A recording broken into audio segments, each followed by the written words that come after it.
जय शिव शंकर जय गंगाधर करुणाकर करतार हरे।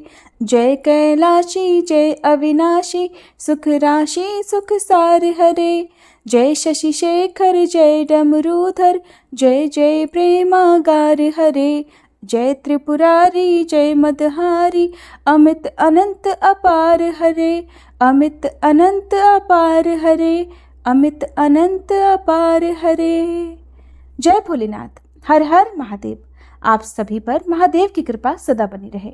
आज पवित्र सावन माह का तीसरा सोमवार व्रत है और आज सावन शुक्ल पक्ष की प्रतिपदा तिथि है, जो कि शाम 6:30 तक रहेगी।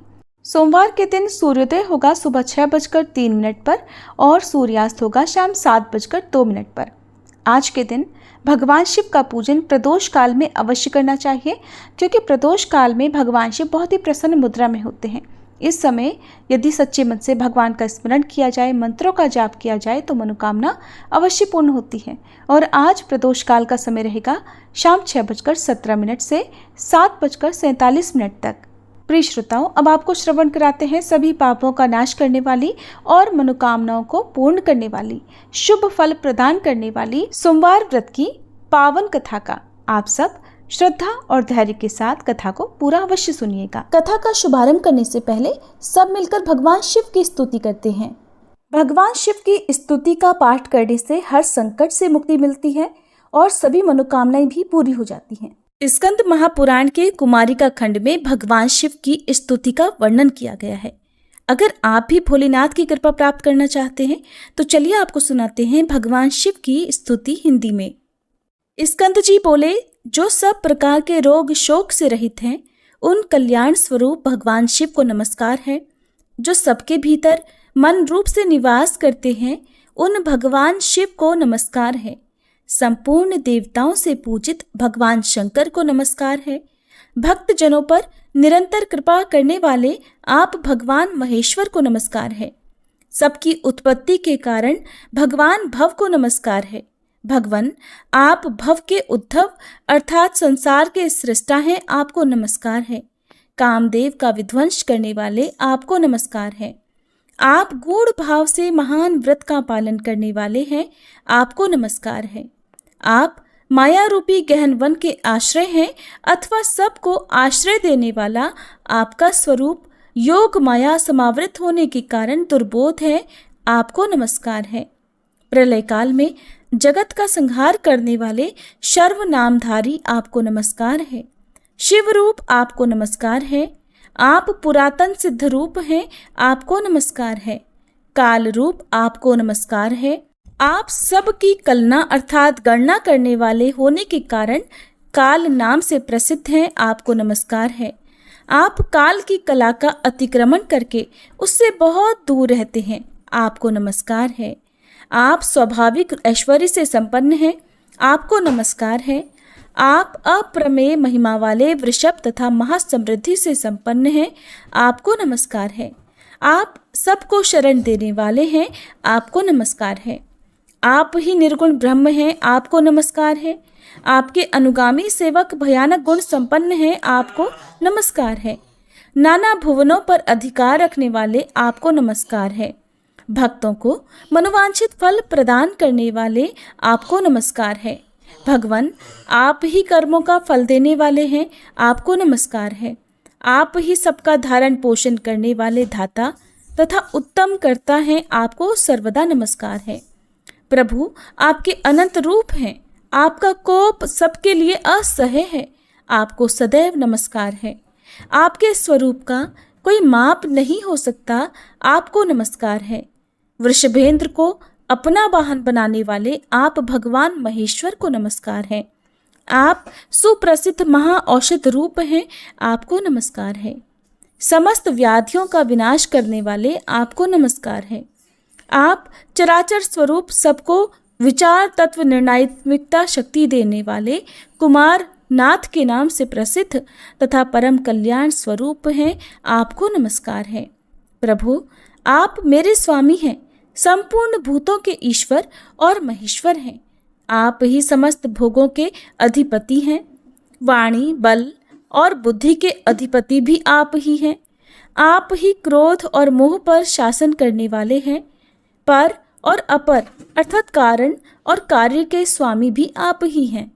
सबकी हृदय गुहा में निवास करने वाले परमेश्वर तथा मुक्ति के अधीश्वर भी आप ही हैं। आपको नमस्कार है। भगवान स्कंद के द्वारा इस प्रकार स्तुति किए जाने पर भगवान शिव ने कहा कि जो लोग सायंकाल और प्रातःकाल पूर्ण भक्ति पूर्वक तुम्हारे द्वारा की हुई इस स्तुति से मेरा स्तवन करेंगे, उनको जो फल प्राप्त होगा उसका वर्णन करता हूँ, सुनो। उन्हें कोई रोग नहीं होगा, दरिद्रता भी नहीं होगी तथा प्रियजनों से कभी वियोग भी नहीं होगा, और वे इस संसार में दुर्लभ भोगों का उपभोग करके मेरे परम धाम को प्राप्त करेंगे। इस प्रकार श्री स्कंद महापुराण के कुमारिका खंड में शिव स्तुति संपूर्ण हुई।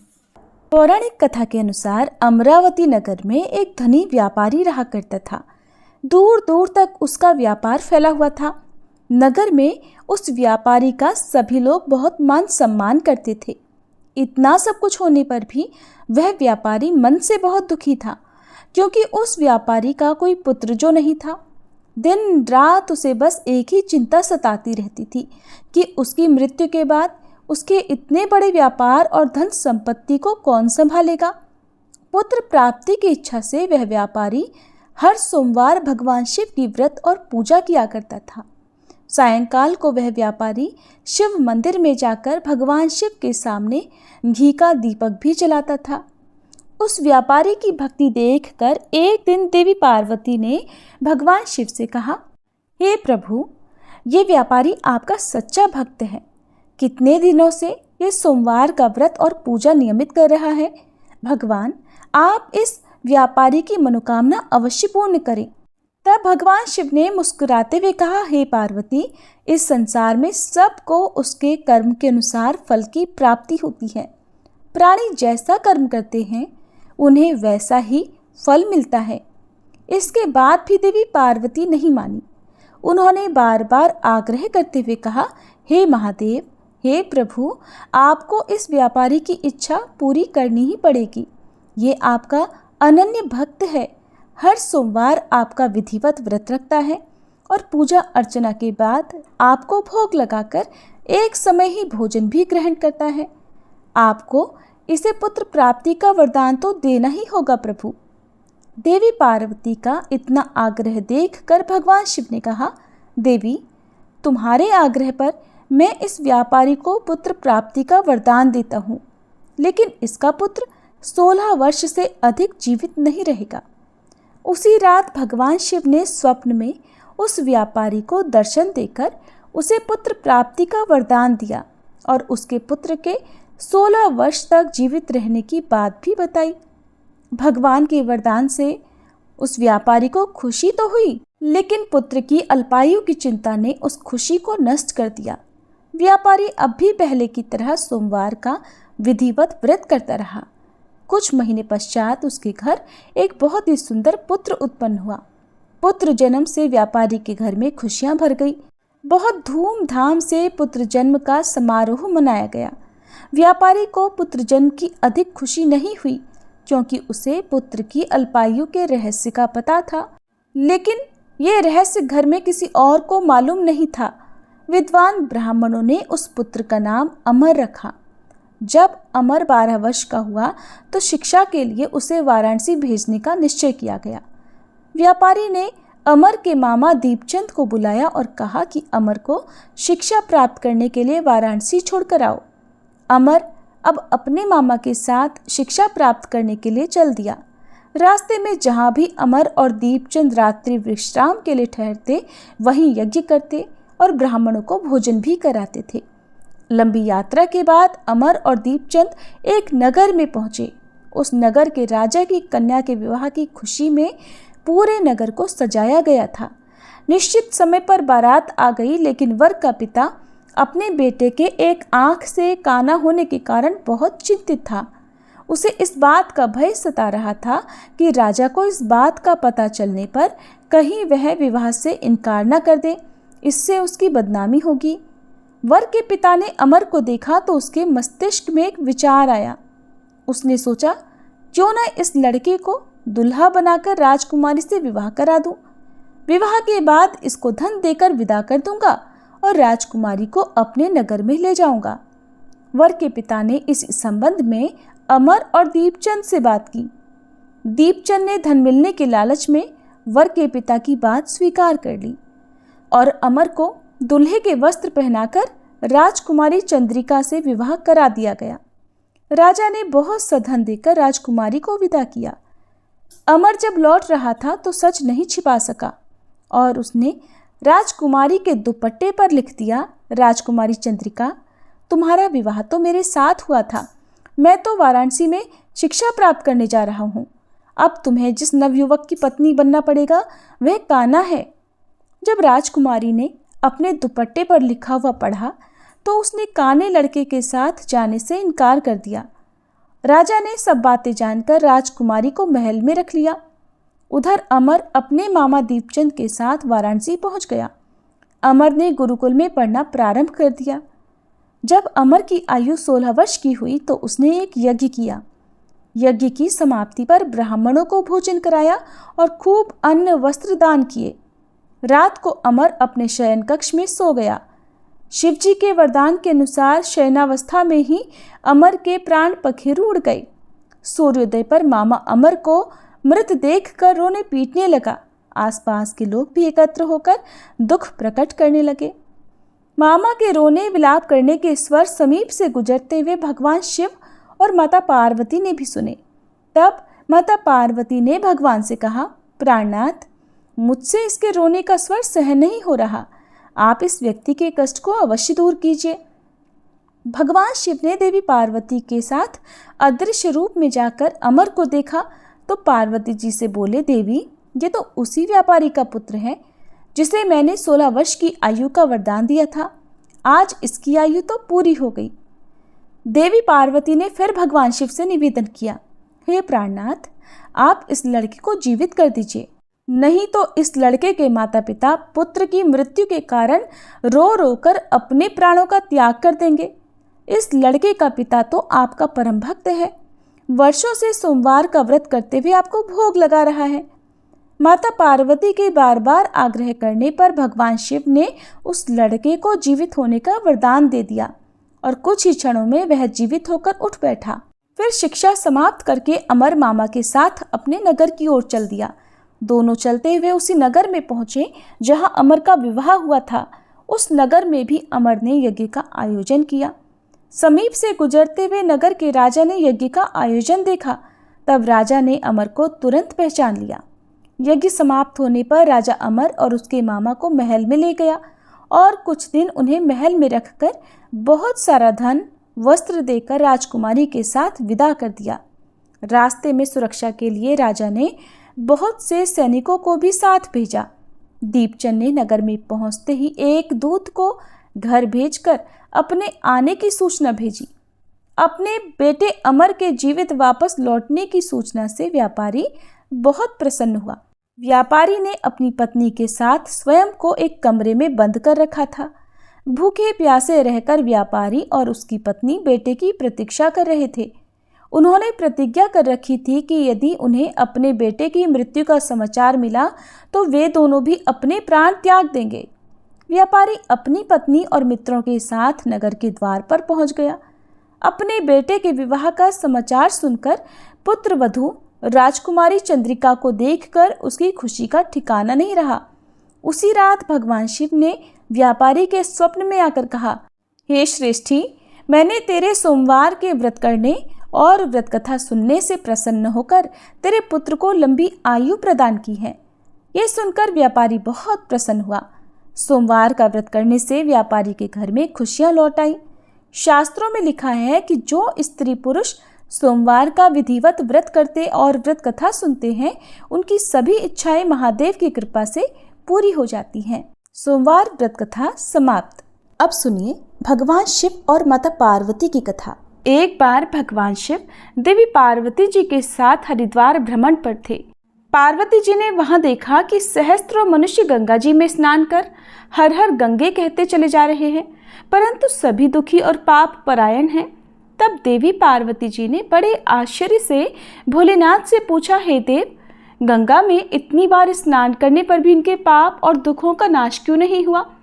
क्या अब पवित्र गंगा जी में लोगों के पापों का नाश करने की शक्ति नहीं रही? तब भगवान शिव देवी पार्वती से कहने लगे, प्रिय, गंगा में तो आज भी वही शक्ति है, परंतु इन लोगों ने पाप नाशिनी गंगा में स्नान ही नहीं किया है, तब भला इन्हें लाभ कैसे होगा? देवी पार्वती ने ये सुनकर बड़ा आश्चर्य किया। फिर पूछा, प्रभु, स्नान कैसे नहीं किया? मैं तो देख रही हूँ कि सभी तो गंगा से स्नान करके आ रहे हैं और अभी तक तो इनके शरीर भी गीले हैं।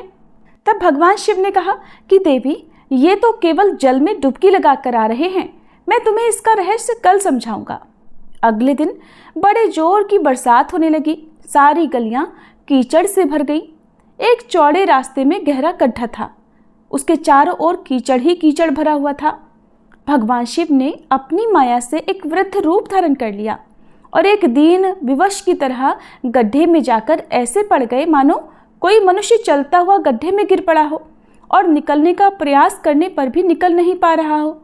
और भगवान शिव ने देवी पार्वती को गड्ढे से थोड़ी दूर ये समझाकर बिठा दिया कि देखो, आप लोगों को सुनो सुनो कर पुकारती रहना कि मेरे वृद्ध पति अचानक गड्ढे में गिर पड़े हैं, कोई पुण्यात्मा इन्हें निकाल कर इनके प्राण बचाए और मुझ अबला की सहायता करे। भगवान शिव ने कहा कि देवी, जब कोई भी मुझे गड्ढे से निकालने के लिए तैयार हो, तब तुम उनसे बस इतना कह देना कि मेरे पति सर्वथा निष्पाप हैं, इन्होंने अपने जीवन में कभी कोई पाप नहीं किया है, इसलिए इन्हें वही छुए जो स्वयं निष्पाप हो। अगर आपने अपने जीवन में एक बार भी कोई भी छोटे से छोटा पाप तक नहीं किया हो, तभी मेरे पति को हाथ लगाना, नहीं तो हाथ लगाते ही आप भस्म हो जाएंगे। तथास्तु कहकर देवी पार्वती जी गड्ढे के किनारे बैठ गईं और फिर आने जाने वाले लोगों को भगवान शिव की सिखाई हुई बात कहने लगी। उधर गंगा जी में नहाकर लोगों के समूह आ रहे थे। एक सुंदर युवती को यूं दलदल के पास बैठी देखकर कई लोगों के मन में पाप आ गया। कुछ लोग लज्जा के डर से डरे, तो कुछ लोगों को धर्म का भय हुआ, कुछ लोगों को कानून से डर लगा, कुछ लोगों ने तो पार्वती जी को यह भी सुना दिया कि मरने दे उस बुढ़े को, अरे क्यों उसके लिए रो रही है। आगे और कुछ दयालु सच्चरित्र पुरुष भी थे। उन्होंने करुणा करके युवती के पति को निकालना चाहा, लेकिन जैसे ही उन्होंने उन वृद्ध को वहां से हटाना चाहा, तभी देवी पार्वती के वचन सुनकर वे भी रुक गए कि जो निष्पाप हो केवल वही उन्हें छुए, नहीं तो वे भस्म हो जाएंगे। उन्होंने सोचा कि हम तो गंगा में नहाकर आए हैं, तो क्या हुआ, पापी तो है ही, कहीं हाथ न जल जाए, और इस प्रकार उन वृद्ध को निकालने के कारण कहीं इस स्त्री के कहे अनुसार हम खुद भस्म न हो जाएं। इस तरह सोचकर किसी की हिम्मत नहीं हुई कि वे उस वृद्ध को दलदल से बाहर निकाल पाए। सैकड़ों लोग आए और पूछकर चले गए। सुबह से शाम हो चली। तब भगवान शिव ने देवी पार्वती से कहा, देखो, आया कोई सच्चे हृदय से गंगा जी में नहाने वाला। तभी कुछ देर बाद एक जवान हाथ में लोटा लिए हर हर गंगे कहता हुआ वहां से निकला। देवी पार्वती ने उससे भी वही बात कही। उस नवयुवक का हृदय करुणा से भराया। उसने भगवान शिव को उस गड्ढे से निकालने की तैयारी की। तभी देवी पार्वती ने उसे रोका और कहा कि भाई, अगर तुम पूरी तरह से निष्पाप हो तभी मेरे पति को छूना, क्योंकि अगर तुमने जरा भी पाप किया होगा तो मेरे पति को छूते ही तुम भस्म हो जाओगे। लेकिन उस नवयुवक ने बिना कोई संकोच के दृढ़ निश्चय के साथ माता पार्वती से कहा, माते, मेरे निष्पाप होने में तुम्हें संदेह क्यों होगा? आपको नहीं दिखता कि मैं अभी अभी गंगा जी में स्नान करके आया हूँ? गंगा जी में गोता लगाने के बाद कभी पाप रहते हैं भला? और आपके पति को मैं अभी तुरंत निकालता हूँ। कहते ही उस नवयुवक ने वृद्ध को गड्ढे से बाहर निकाल दिया। तब भगवान शिव और माता पार्वती ने उसे अधिकारी समझकर अपना असली स्वरूप प्रकट कर उसे दर्शन देकर कृतार्थ किया। भगवान शिव ने देवी पार्वती से कहा, देवी, इतने लोगों में से बस इस एक ने ही गंगा में स्नान किया है। इस दृष्टांत के अनुसार जो लोग बिना श्रद्धा और विश्वास के, केवल दंभ के लिए, केवल पाखंड के लिए गंगा जी में स्नान करते हैं, उन्हें वास्तविक फल नहीं मिलता। लेकिन इसका ये मतलब नहीं कि गंगा स्नान व्यर्थ जाता है। गंगा स्नान का बहुत पुण्य भी है। गंगा स्नान करने से सभी पापों से तो मुक्ति मिलती ही है, साथ ही मोक्ष की भी प्राप्ति होती है। ऐसा हमारे धार्मिक पुराणों में वर्णन है। अब सुनिए भगवान शिव की आरती। जय शिव ओंकारा स्वामी जय शिव ओंकारा। ब्रह्मा विष्णु सदा शिव, ब्रह्मा विष्णु सदा शिव, अर्धांगी धारा। ओम जय शिव ओंकारा। एकानन चतुरानन पंचानन राजे, स्वामी पंचानन राजे। हंसानन गरुड़ासन, हंसानन गरुड़ासन, वृषवाहन साजे। ओम जय शिव ओंकारा। दो भुज चारु चतुर्भुज, 10 भुज अति सोहे, स्वामी 10 भुज अति सोहे। त्रिगुण रूप निरखता, त्रिगुण रूप निरखता, त्रिभुवन जन मोहे। ओम जय शिव ओंकारा। अक्षमाला वनमाला रुंडमाला धारी, स्वामी रुंडमाला धारी।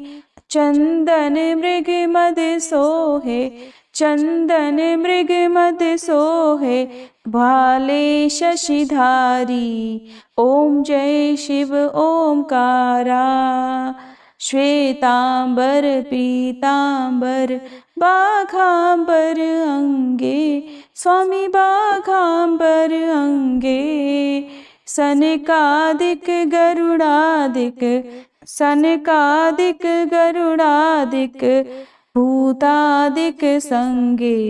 ओम जय शिव ओंकारा। कर के मध्य कमंडल चक्र त्रिशूलधारी, स्वामी चक्र त्रिशूलधारी।